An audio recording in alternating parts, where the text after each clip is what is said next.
the bottom of the lake,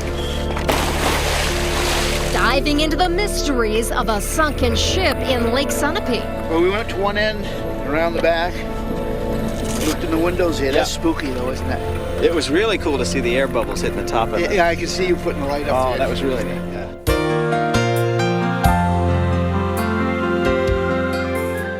So right behind us is one of those fun activities we talked about. This is the 4-H working steer show where these kids have to learn how to handle some very big animals. I know, these kids are very impressive and they could teach us a lot about all these animals.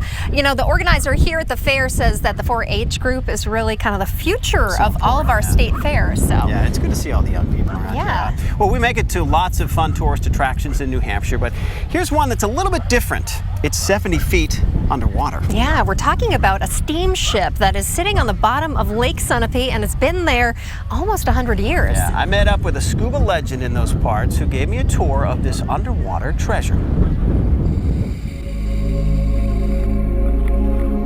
It always strikes me when I first see it, it's like a ghost ship. I can picture the fancy ladies with their long dresses and their parasols and the men with their cigars, the way they were when they were on it. Sitting on the bottom of Lake Sunapee, 50 feet long and still mostly intact, this is the steamship Weetamoo, now an underwater tourist attraction that was once a workhorse for turn-of-the-century tourists.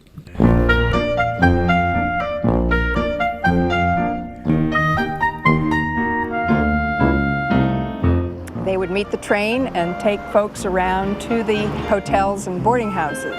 This was Lake Sunapee in the late 1800s and early 1900s. Before cars were around, tourists relied on steamboats to get around. In 1888, the story is that combined, the 3 steamboats sold 15,000 tickets. So it was busy. In 1902, the Woodsome Steamboat Company added the Weetamoo to its fleet, named after a Native American woman from literature.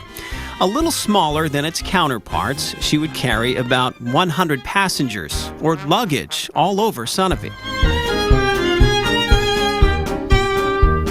The steamboats went strong for 30 or 40 years. After almost a quarter of a century of service, in 1926, instead of selling it for scrap, the company scuttled the ship in the Newbury section of the lake. What's left sits at the Sunapee Historical Society and at the bottom of the lake. The 3 small boats right there in Brookhaven, 20 feet of water. To go see the Weetamoo, I met up with Wayne Laporte. He's a diving legend on Lake Sunapee. This has been, 50 some odd years of diving.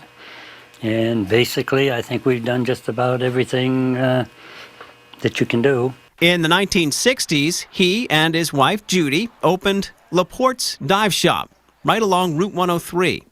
Both of us fell in love with it, absolutely. So we've been diving ever since. The two have taught diving to area residents for decades, and they're also the go-to team for small salvage. If someone drops something in the lake, they suit up and look for it. Anything from snowmobiles through the ice in winter to stuff that falls in lakes. People lose fishing tackle, anchors, fish poles. False teeth, jewelry, wallet. One fellow called one year he'd lost his toupee while he was water skiing. Yeah, I feel a little like Batman. On this day, we're suiting up to look at history. Wetsuits are a must because the water is 50 degrees on the bottom. We loaded the boat along with fellow diver Ed Raymond and headed out to the center of Lake Sunapee. So hopefully I'll be back. We're about to go down 70 feet to the bottom of Lake Sunapee to see the Weetamoo.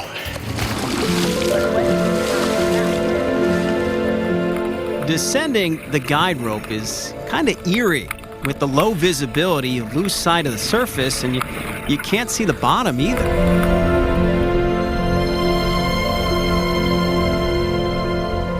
Then, all of a sudden, boom, we're there. on top of the wheelhouse of the Weetamoo, a ghostly relic of wood and metal. We swim along what was the second floor and then peek through the windows of the lower deck.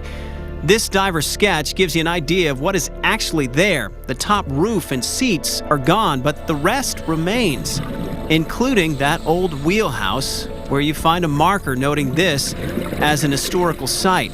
Now outside, some of the original signage is still there. It's amazing to think 100 years ago, someone was standing here, shuttling across a busy lake. After our quick tour of sunken history, it was back topside to debrief. I'm pretty sure we saw Loch Ness down there at some point. Did you? Well, at least I did. Well, we went to one end, around the back. Looked in the windows here. That's spooky, though, isn't it? It was really cool to see the air bubbles hitting the top of it. Yeah, I can see you putting the light up. Oh, that was really neat. Yeah. It's really incredible to think there are many wrecks in New Hampshire lakes with stories to tell like this one. But if you're in the area and want to hear about the sunken treasures of Lake Sunapee, check in on Wayne and Judy Laporte. They've been exploring these waters for years, top to bottom.